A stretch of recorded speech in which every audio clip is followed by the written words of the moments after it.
Thank you very much to everyone for joining us today. My name is Miret Mabrouk, and I'm a senior fellow and the director of the Egypt Studies program at the Middle East Institute. Today's webinar is a quick, hard look. I say quick because we're only on for an hour. A hard look at Egypt's economy under the pandemic, where we are, what we are likely to be seeing, and if there are pitfalls ahead, which there are, how do we possibly mitigate them? We are extremely lucky to have our panelists with us today.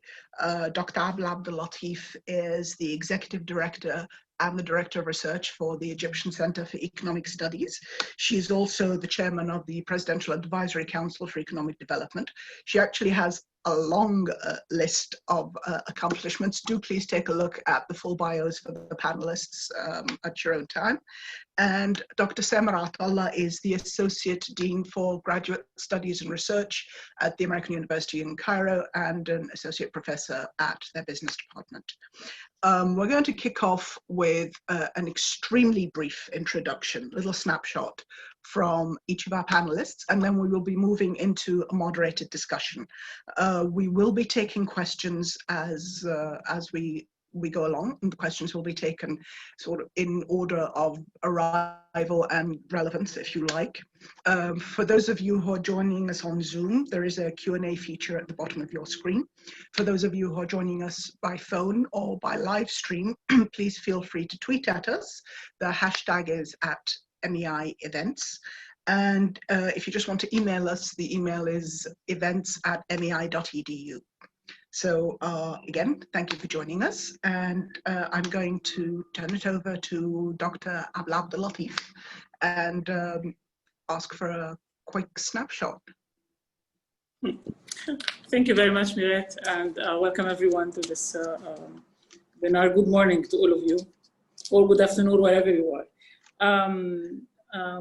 Let me, in my 3 minutes, take you very briefly, like with the roller coaster ride, on what happened in Egypt because of COVID-19. Egypt has been hit, like everybody else in the world, by the pandemic. It has been hit most in the sectors in which it relies most, which are the tourism, the labor remittances, the Suez Canal. These are the sectors that were hit most and suddenly, all right? Industry was negatively affected. Agriculture was negatively affected. Education and health sector, obviously we had to, due to the lockdown, we were forced to go for distance education, and we are still fighting and trying to deal with the pandemic, which is still on an up curve. The pandemic showed us that we need to change a lot of our strategic directions of things. It revealed that that there are institutional weaknesses that have existed in all sectors, okay, and that emerged very clearly during the crisis, and that we need to address. It also revealed the importance of the informal sector in the economy, which has always been seen as a burden to the economy, but actually it's one of the absorbent of the people who lose their jobs in the formal sector. So I mean, it's been realized how important the informal sector is. So there is a silver lining to the crisis that we have to pay attention to. We've had an economic reform program that has protected us a little bit, okay, but only a little bit, because quite a bit of that reform program needs to be completed. Thank you so much, and we will be getting back to all of those points later. Dr. Atallah. Thank you, Miret. Thank you for inviting me. Obviously, this pandemic has generated multiple waves of external shock that we have seen across the globe that have put a lot of strain on all economies across the board. Obviously, economies that are resilient to shocks have better ability to mitigate swiftly and smoothly the impact of shocks, and more importantly, rebound faster and healthier. In the case of the Egyptian economy, the harsh policies that were adopted during and within the IMF-sponsored economic program, they improved the macroeconomic indicators, as Dr. Abla said, they improved a lot of important indicators that we care about in any economy, but they did not move the economy away from its usual reliance on non-productive sectors, non-labor intensive sectors. Having said that, in my view, one of the important risks, or one of the important things to look at moving forward, if we do recover from these shocks, is the tendency to rely on relatively cheaper external financing. We have seen in the case of Egypt and a lot of developing countries how this ends eventually, particularly that we have a very high degree of uncertainty when it comes to our usual sources, such as remittances from oil exporting countries, the tourism, and so on and so forth.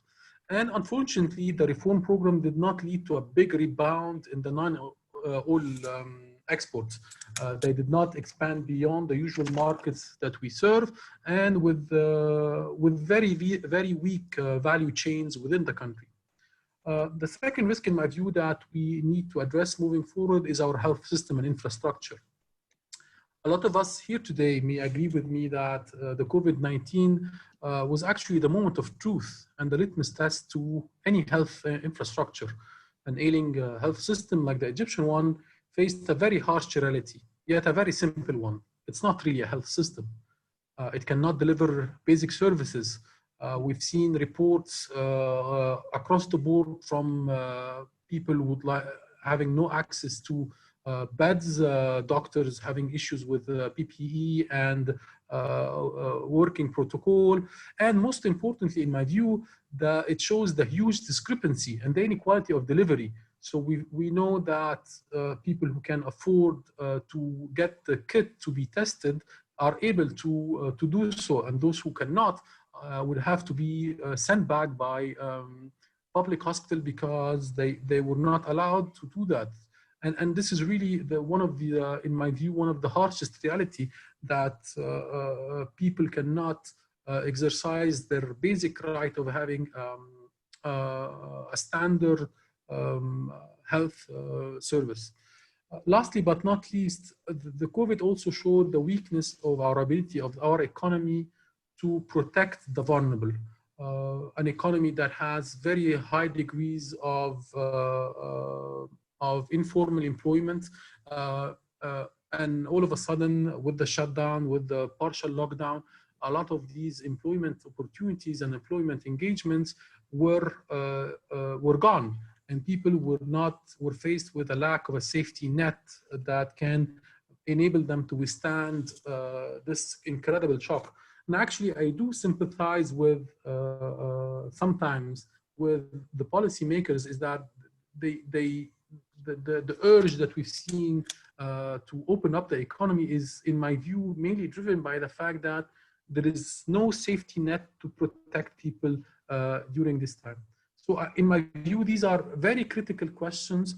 It is a pandemic, but it also, in my view, a moment of truth whereby we should really address the chronic issues in the economy. Thank you, Mira. Thank you so much. And we're going to be coming back to, I mean, there's a lot to unpack there, so we're going to be coming back to that. I'm going to kick off with something that Abla had mentioned, because it is, I think, one of our underlying tender spots at the moment, and that's unemployment. Now, you mentioned the informal sector. So I want to ask you about the informal sector and unemployment. The informal sector, as Sema showed, is a sector that is peculiarly vulnerable to crises like this, but it's also vulnerable under the best of circumstances.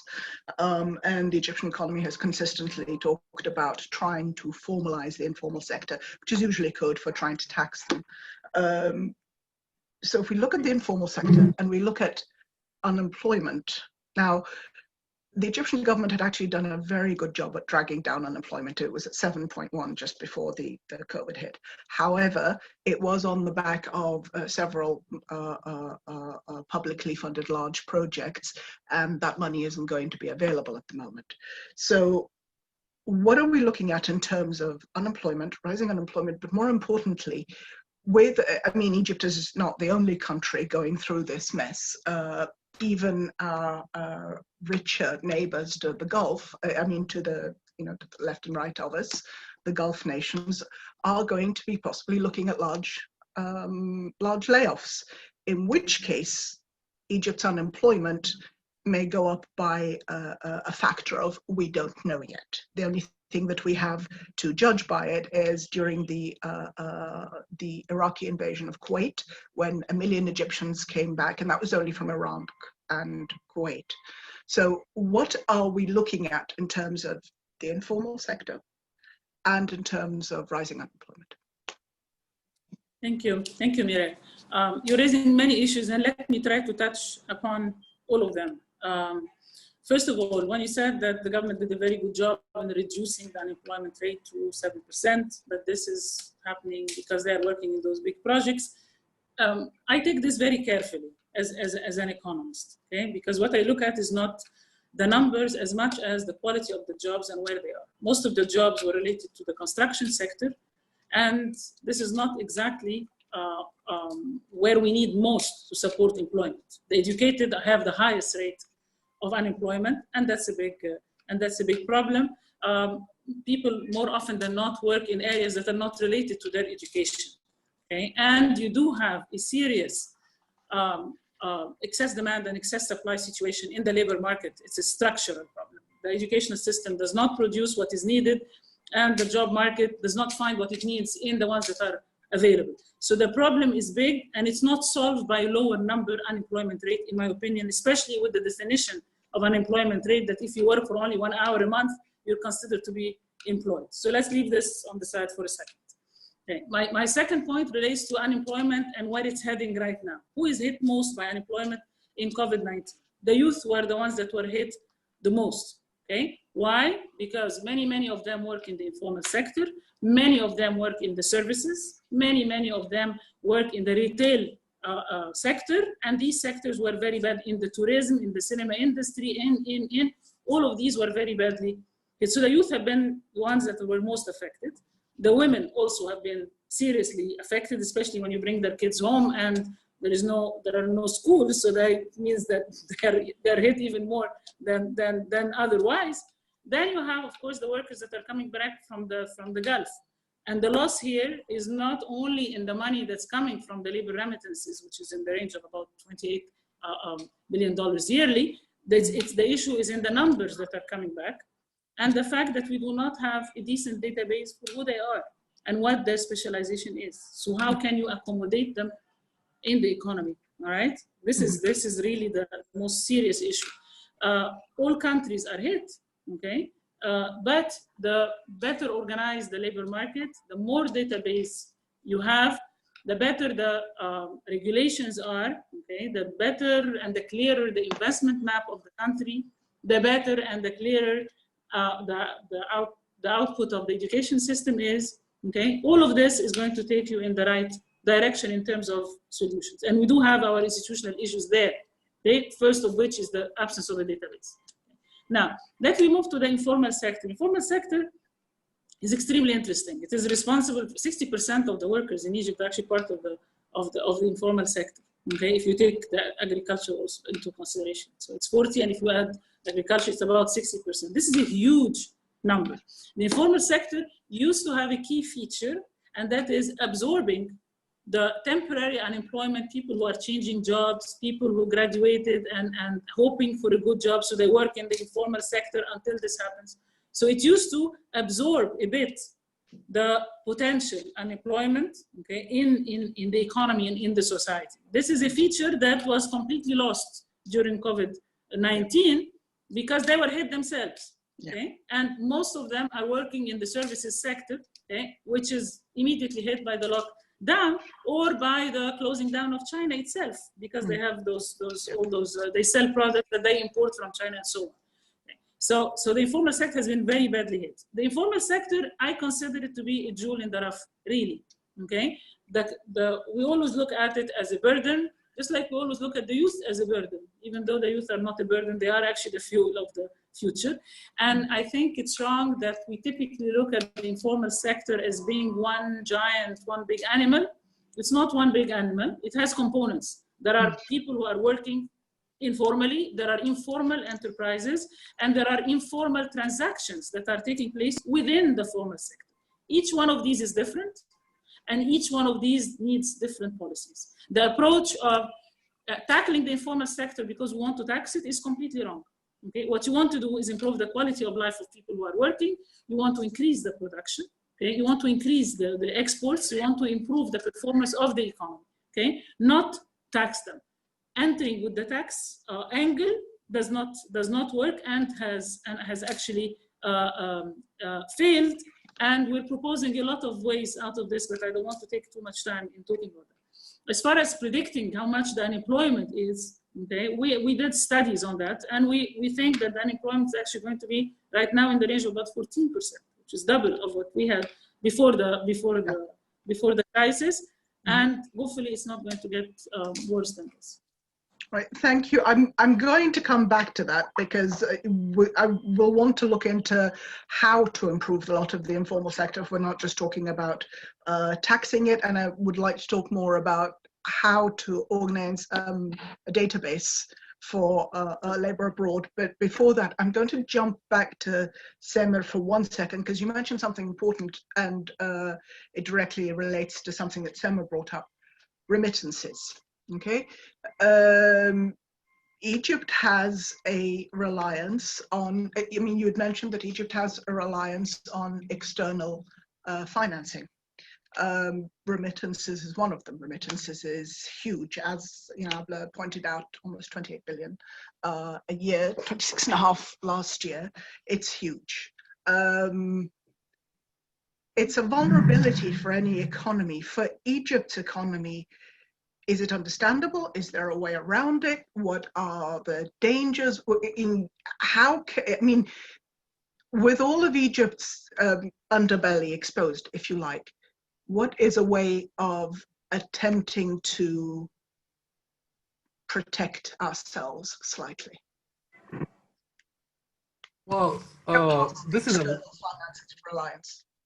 Okay, so if we focus on the remittance itself, this is a really critical issue. If you think of the importance of these workers that actually work outside of Egypt, and they are maybe in the order of a quarter of our labor force, and they're generating almost 5 times as much or 6 times as much as the Suez Canal. We're talking a large magnitude of inflows that are very critical to not only balancing our external finances, but also supporting the households back home.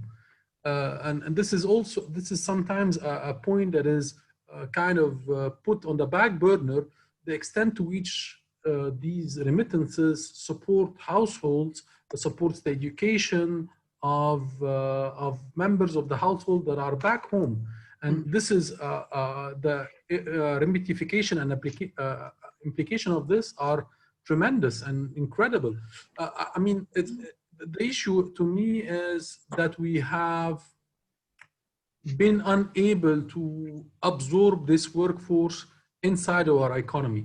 And for many years, we've been exporting human capital to the Gulf countries mainly, but I really do not see how we can mitigate the effect if the conditions in the Gulf countries remain as they are. And I mean, one of the graphs that I always like is to look at the economic activity in our country, the remittances on one side, and the price of oil on the other side.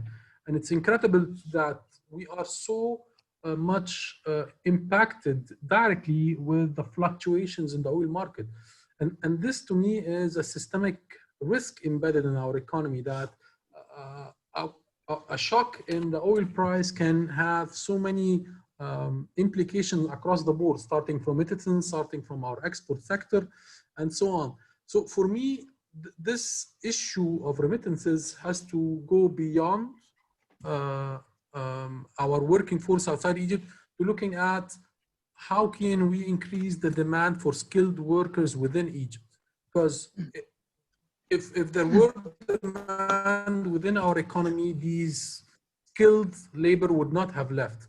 And I actually want to draw the point that is very, I mean, it's anecdotal evidence, but it has to do with the COVID-19 and the amount of support that we could have used from our medical expertise, whether doctors or nurses that are not working in Egypt, but working in other Gulf countries, is incredible. And these are talented human capital that are not working for the Egyptian health system because there is no demand for them. They are not rewarded sufficiently in our health system, so they have to work abroad. So for me, the issue needs to be looked at with a larger lens at how to generate demand for our workers, either through working, generally speaking, on an investment policy, an industrial policy, whereby we can create a positive climate for industries that generate employment, quality employment, not just any employment, as Dr. Abla pointed out, employment in construction sectors, whereby they rotate employment every 6 months or 7 months, is not really a typical type of employment. So for me, the remittances is a symptom to a much deeper flow in the structure of our economy. I hope I answered that. Well, thank you. I think detailed answers are going to take a lot more than we have, so we're sort of rushing through it, but I do think it's important to bring them all up for discussion. And you brought up one important factor that I'd like to bounce back at Abla, the Suez Canal. Now,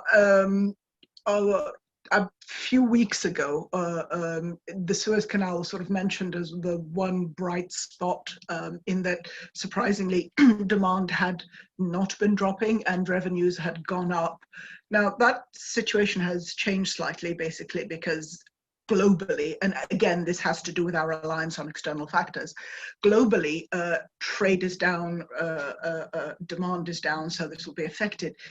Is there, I mean, should we be looking at developing the Suez economic zone rather than simply concentrating on the canal?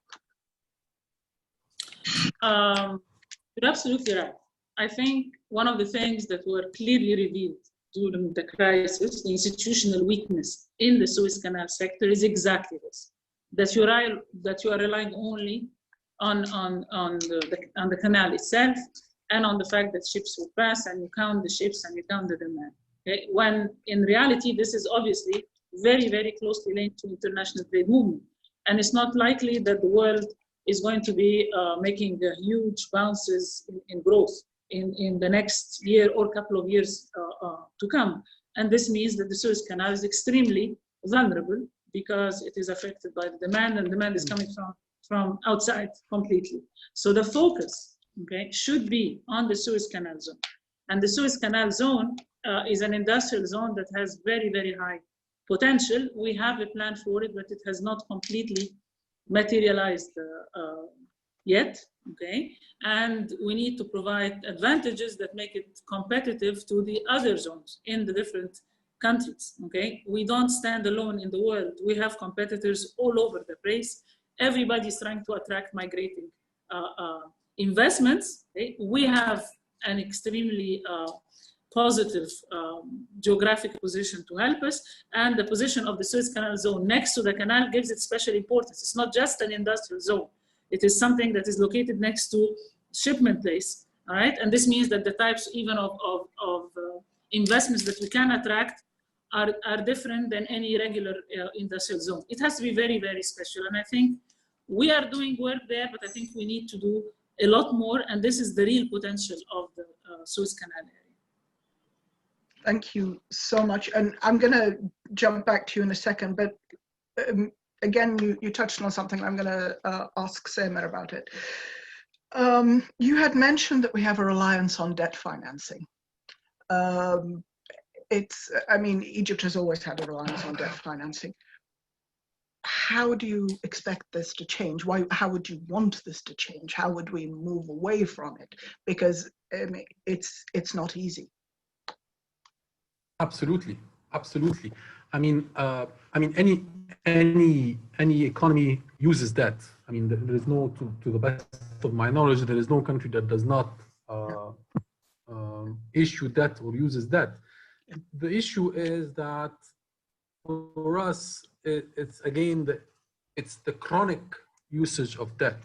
I'm more concerned right now as we speak of the external debt rather than the internal debt. Yeah. I mean, during the Mubarak era, there was this notion that we would rely more on internal financing, and starting 2016, we shifted more towards external financing. My worry, particularly with external financing, is its dynamics. First, it's dynamics. Second, I think it's the type of debt we issue. The dynamics do not work in our favor when we rely so much on things that are vulnerable to external shocks. So when we rely on tourism, when we rely on remittances, to close our external gap, our deficit with the external world. Mm-hmm. So every time our ability to service this debt, whether in terms of interest or in terms of installments, we are always relying on moving things away. So we issue new debt to service previous debt. So that's, for me, is put us on an unsustainable path.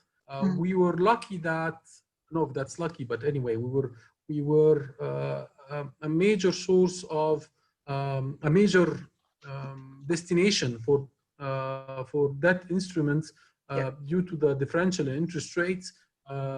We've received a lot of investments, quote unquote investments, in debt instrument that really managed to increase our reserve considerably during the past 3 years. And these are the type of money that leave immediately with the glimpse of a shock, which puts more pressure on your external balance. And that's what we've seen in the past few months. And for me, this is not the type of financing that we should be attracting. In the past, prior to COVID pandemic, a lot of officials were singing praises about how attractive we are to investment in different debt instruments. Yeah. And for me, this is really not something to be proud of. You have a very high interest rate. It doesn't take a brainer to invest in your debt instrument. And but the thing, when the reality comes, when a shock comes to your economy, this is the first thing that leaves your economy and puts you more vulnerable. So for me, just to sum up, for me, it's the dynamics. We don't have a strong export sector that we can rely on to cover our debt service. We are relying on services, tourism, Suez Canal, remittances to cover our external gap. And most importantly, we rely on financing through hot money, which leaves immediately, quickly, with a glimpse of an eye. And this is, for me, in my view, this is very worrying. It is worrying. However, I mean, when that financing is available, it really does save the day. So it's kind of natural to move towards it. So what other kinds of financing, again, should we be looking at? And why is our export sector not where it should be? I mean, the government has been actually working quite hard at trying to encourage that. Why is our export sector not where it should be? Well, for lots of reasons. First of all, it's about creating a value chain. It's we rely in. I mean, half of our export is in minerals, oil, and other extractable goods, and the other half is non-oil exports. And the value chain that we create is very small. We rely on a lot of imported semi-finished products and raw materials to create another product to sell to the rest of the world. And so our value proposition when it comes to export is very minimal. And our ability to draw and to open new markets is also limited by a lot of non-trade barriers, such as regulations, such as the quality of our goods, and so on and so forth. So there is a lot of work to be done to reduce the non-trade barriers, do compliance with our main trading partners, and this has not been to me successful so far. There are a lot of sectors that could benefit. They have a comparative advantage. They could be of value to European consumers, but we are unable to reach these markets because a lot of the non-trade barriers. There are a lot of studies that showed that, or suggested rather, that the elasticity of the exchange rate to non-oil export is very weak, and that indicates that there is a lot of work to be done in value chains across all our exports. Thank you so much. We have a bunch of questions coming in, and I'm going to sort of put some of them together.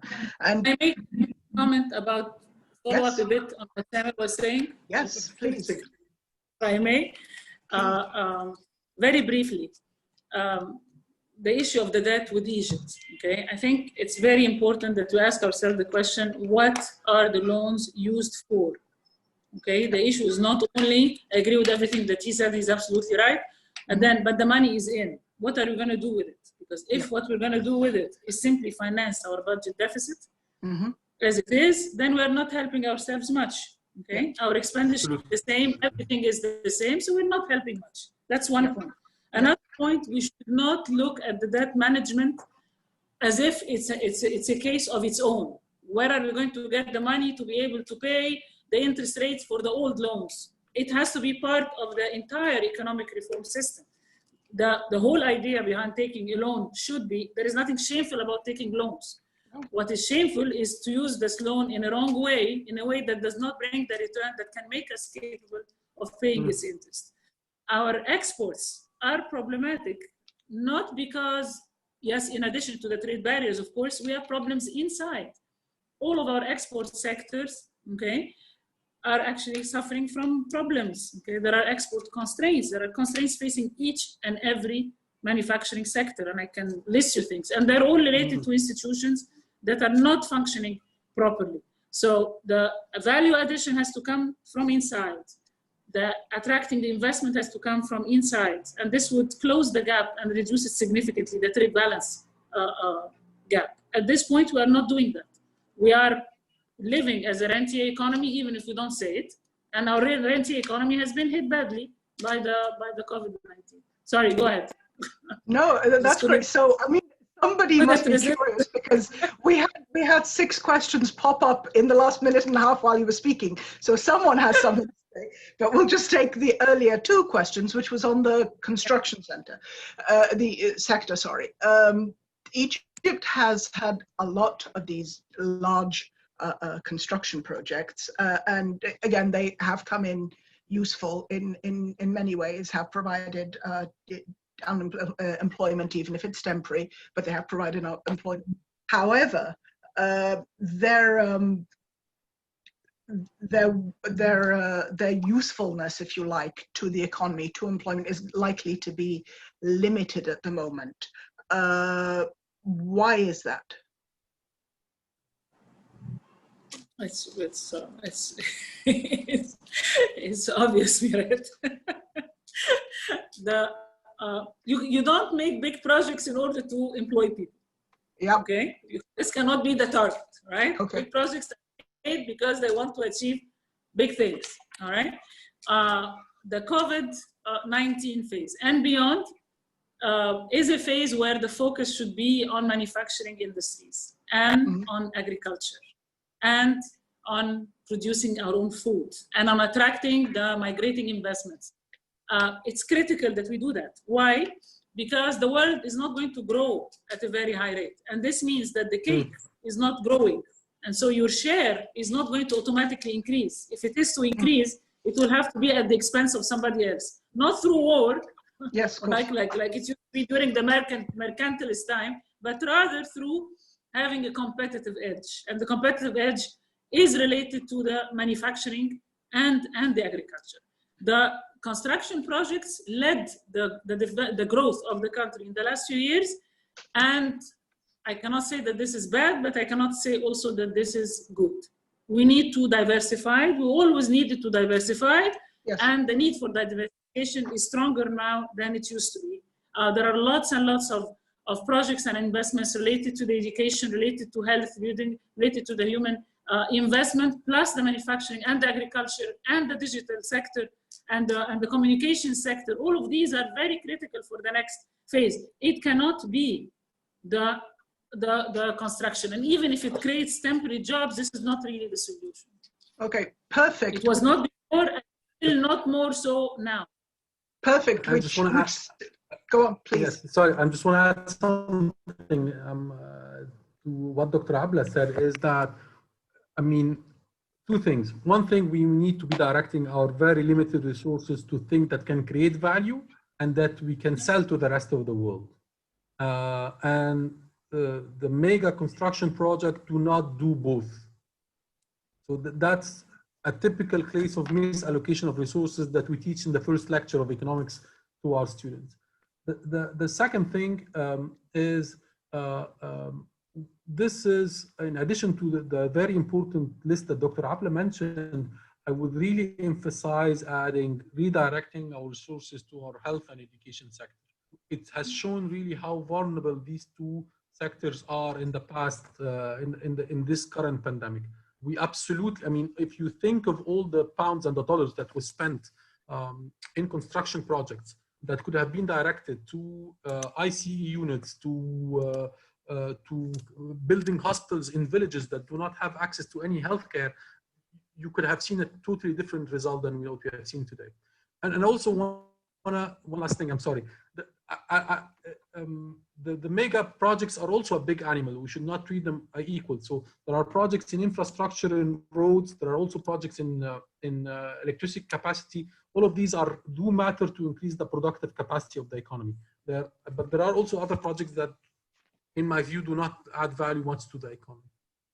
Okay, perfect. It segues us into another question, because there was a good question here on, we're talking about risk factors, all right?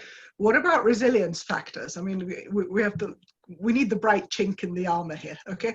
What about resilience factors? What do we have? Now, Abla did mention one of them. Part of it is our workforce. Egypt has a huge and incredibly impressive young entrepreneurial class that works on entrepreneurship, on digitization. I mean, it's enormous. But what are, I mean, some of our resilience factors here? For both the panelists, whichever one wants to take it on. Let me start by saying that, yes, we do have a huge young labor force, which is really a great wealth. But the issue is how you are going to employ them. Because we often forget that employment is a derived demand. I mean, you don't demand labor for labor's sake. You demand labor to produce products that are going to be sold in the local market or exported or. And this means that at the end of the day, the employment and the resilience is actually coming from having proper investments, from having institutions that are operating properly, from having a good governance system, from having value chains that are close to home, okay, let's put it this way, to a certain extent, so that you don't avoid the problems that happened during COVID-19. Solve your institutional problems, solve the issues related to the real side of the economy. This is the recipe, this is the ticket to your resilience and recovery. And so, everything else. Perfect. It all follows from Okay, so this leads me on to a really, well, two questions, one of them more, I think, important than the other. One is, what are our comparative advantages here? I mean, if we get back to the export sector for a second, what are our comparative advantages here? But two, on institutional reform. So we know that we need institutional reform. What is your dream list for reforms, okay? In short, I mean, because this is something that, you know, economists continuously talk about, and they're right, we need institutional reform. But it's a long laundry list, okay? How do we take advantage of the hole that we're in at the moment, and which institutional reforms do we hit first? for both of you. Okay, maybe Samer should start because I started. Well, I mean, I believe this is needs absolutely a panel by itself. I mean, yes, that's why I said, yeah. I mean, off the top of my list, I mean, definitely the rule of law. Definitely, we need to work on expediting our legal system, make it more dynamic, quicker, fairer. Absolutely, this is critical to any economic activity. We have to work on an issue that has been there for a long time, which is the bankruptcy law. There are some attempts to do a legislation. We have to work also on consumer protection. We have to work on the antitrust operation in our economy. All of these are issues that also that you can go down the list of doing business and you can find lots of things where are very, very positive opportunities for us to improve. The tackling of corruption is obviously on top of the list. There is a lot of work that should be done across the board at all levels in tackling corruption. And again, these are issues that, in my view, absolutely need political will. This is not where we as economists can do much. And this is really, especially when it comes to corruption, this is absolutely top driven. This is not something that can come from within small enterprises or from, it cannot be an effort led by one entity or the other. This has to be across the board.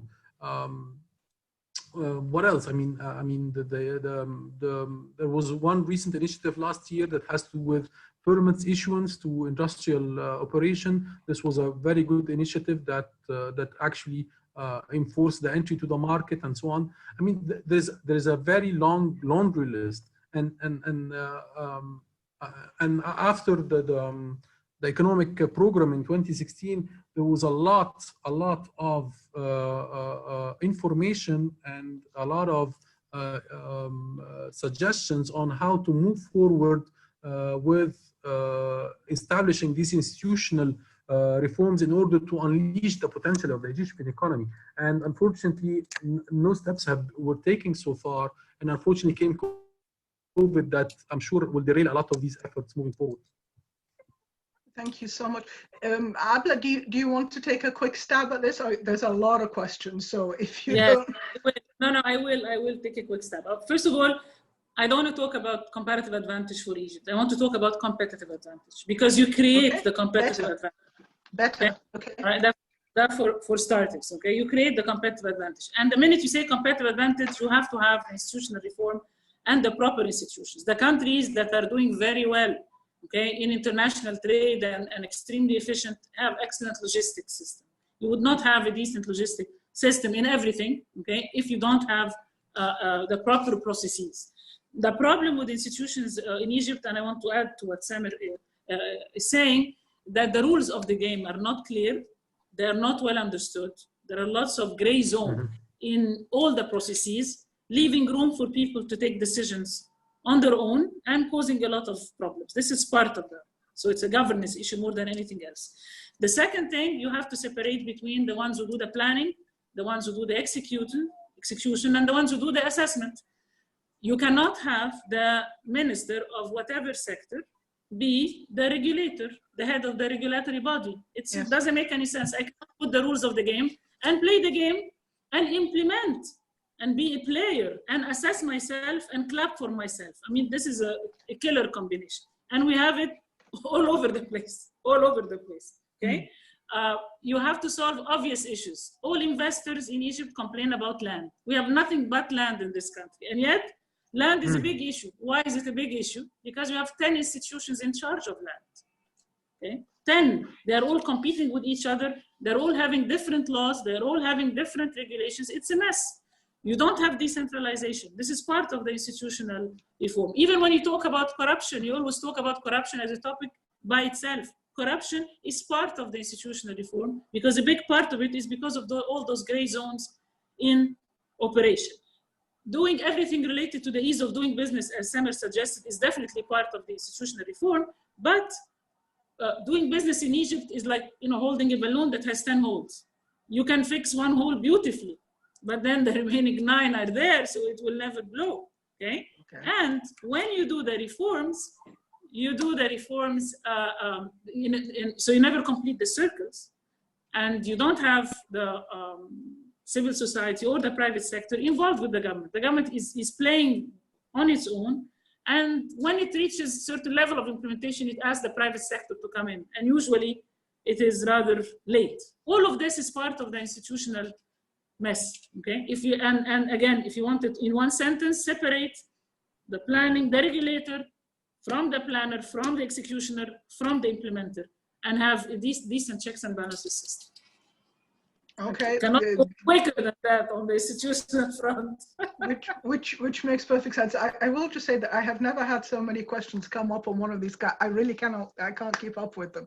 But let me shoot back to one thing that you said really, really quickly. Public sector asking private sector to come in.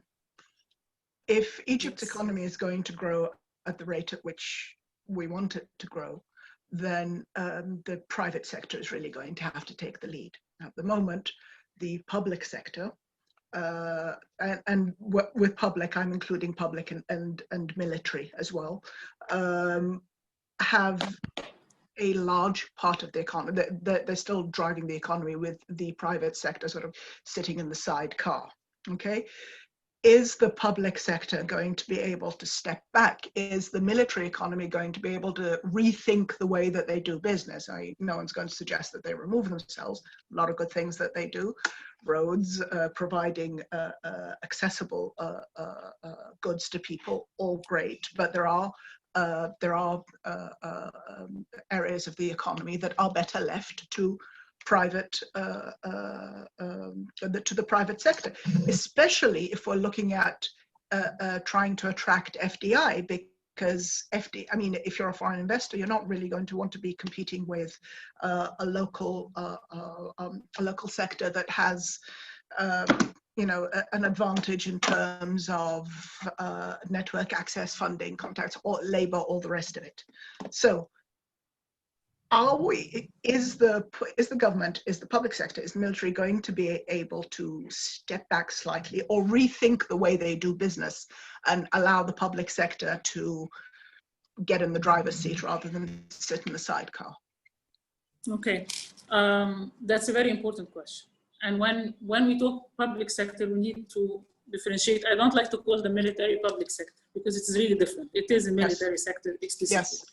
Public sector is the state enterprises that exist, and this is a whole topic, and there are areas trying to improve them and fix them and in a way. So let's leave this on the side. And they are the ones that are involved in the productive sector. So you find them in the textiles, you find them in the pharmaceuticals, you find them, you know, in the iron and steel, everywhere. Okay, so let's leave this on the side.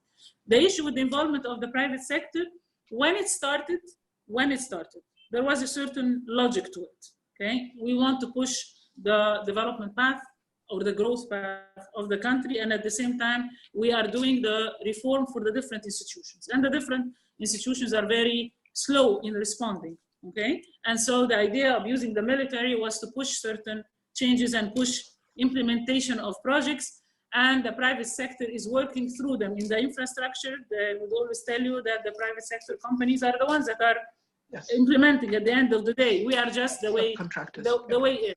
Okay? Yeah. So this was the original thought. And the idea was to sort of hand over those finished projects to the private sector afterwards, because the military cannot manage them, okay, all right? And so this line has to continue this way. Now, COVID-19 came and stopped things. And I think the stop, it has a silver lining to it. And one of its major silver lining is that we really have to revisit our priorities in general, and we have to revisit the role as well. At a minimum, you cannot say, let the military give room for the private sector. No, the private sector is the driver, okay? And this is, by the way, the position of the country. But what we see on the ground is different, okay? So at a minimum, you would want to see the military operating under the same rules as the private sector. If they, and this, by the way, exists in other countries as well. It exists in the US, it exists everywhere in the world. If you are going to be involved, get involved under the same rules and not with advantages. And if this happens, private sector is going to be naturally the one that is visible. So the private sector is the driver of development in Egypt. It cannot be otherwise, okay? And I think the recognition for the role of the military, that it needs to be, you know, in the areas that are related to it, and not the areas related to the economy itself. Okay, I think this is being recognized, and I hope that there is a lot more recognition for this, because this is what Egypt needs in the future. Thank you so much. One of our questions, which has come up from 5 different people, is which industries do you think show the most promise under the circumstances? And when we say promise, would be the easiest to kick off, would be the easiest to maintain, but would be more reliable without the kind of stress factors that we have at the moment. So which industries, I mean, if you were investing, which industries would you be pushing at the moment to help us pull out of this? There are 3 lines, 3 or 4 lines. Let me, Samer, would you like to start? Or? Please. No. Again, I just wanted to comment on a previous question, and then I can answer this one after. In my view, the short answer to your question is no. I mean, in the current setting, it's really impossible to see a change in the engines of who's doing what. I really like to quote what Dr. Abla said is, the rules of the game are not clear. And as long as the rules of the game are not clear and not transparent and not shared across the board, then there will be unfair competition to the private sector, which eventually lead to the private sector not being able to participate in the economy. Even though with the official stand of the government is, we believe the private sector will generate employment, we believe the private sector is the one that should be leading the way. But I don't see this happening. I mean, there are areas where the private sector is facing fierce competition because the rules of the games are not the same. And this defies the whole premise of a market that has free entry and free exit. And back to your question of the industries, I think, in my view, that the industry that is very important, that really generates employment and has the ability to be competitive with the rest of the world, is the processed agricultural goods and commodities. And we can work a lot on this with our European partners and how to improve this. It creates a double edge. We are able to boost our export sector and in the same time generate employment. And again, it goes back to a lot of issues related to starting up a business and so on and so forth. My only question on that would be, do we think that pushing a reliance on agriculture-based goods is the best thing in terms of growing water shortages and climate change and all the rest of it? Yeah, obviously, but again, you're raising a very critical point that there is obviously a trade-off. But in my view, a lot of agricultural sector, we can add value by processing these foods and vegetables and other goods that can add more than just the basic agricultural goods in terms of being exported as is, but in terms of processing it, we're adding more value to it. Absolutely. All right, thank you so much. Abla, you wanted to mention? Yes, I'll mention something about the industries. Egypt has always been trapped in agriculture and in processing of agricultural products. Okay. And somehow we seem to be pushed in this direction. Every time we try to step out of it, we always push back. Go back to agriculture process.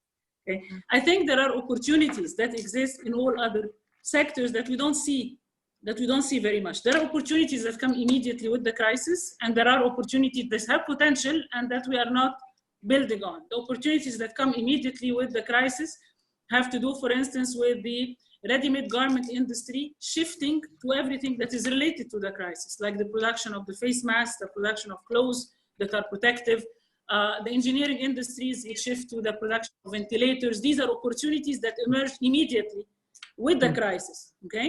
And the catch in the case of Egypt, that you encourage them to do this without putting more institutional constraints on them.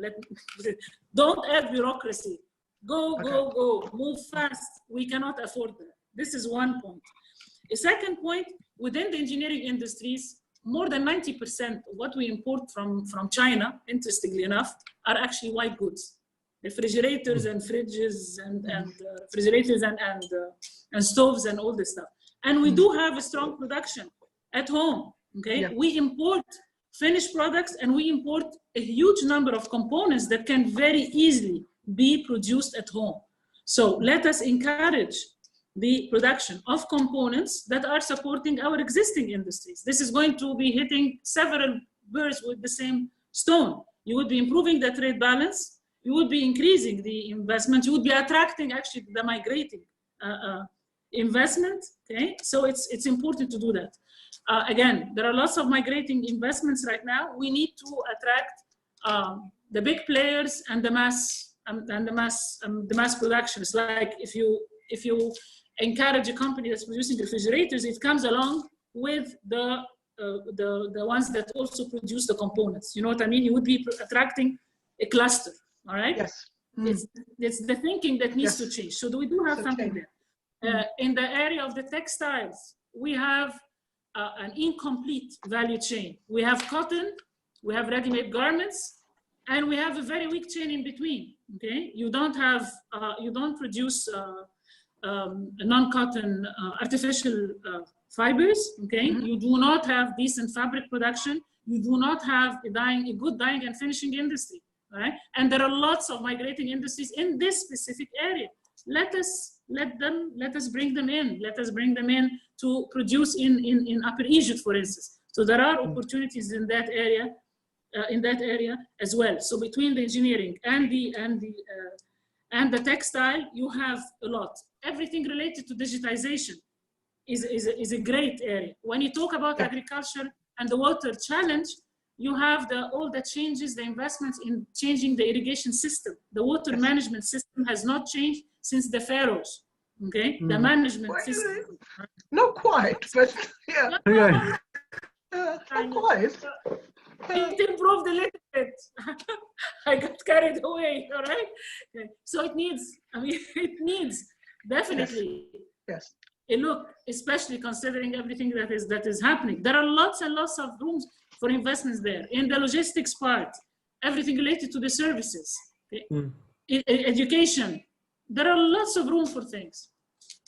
My only worry is that the competing with, at this stage, with products that are imported from China is going to be very steep in terms of a comparative advantage. But I totally agree that there are, I mean, the one that came across my mind immediately off the top of the list, but I mean, there are a lot of opportunities across the board, obviously, but it's a much steeper competition with the Asian with products coming from China, from a lot of Asian countries at this stage now. But again, there are a lot of areas where we can unlock the potential very quickly in our economy. Sometimes it's a lot of political will to unlock it, and sometimes it also requires a lot of work from in the institutional level, just as we briefly discussed. But I mean, the silver lining is there. I hope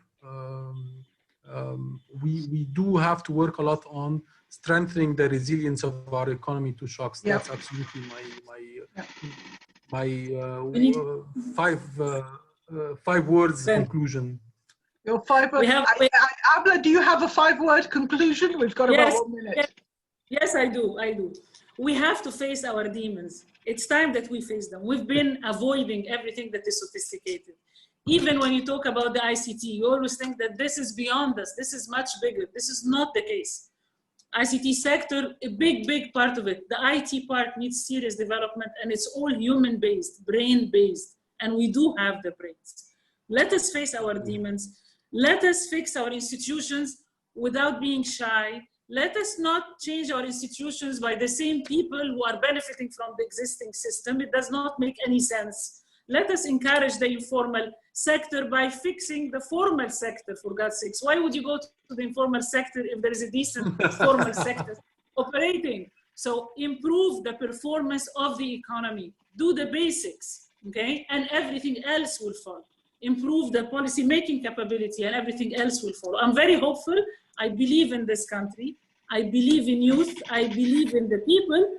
And I know we're going to get there, but we need to revisit our priorities and have more guts to face our problems without being afraid, and our weaknesses without being afraid.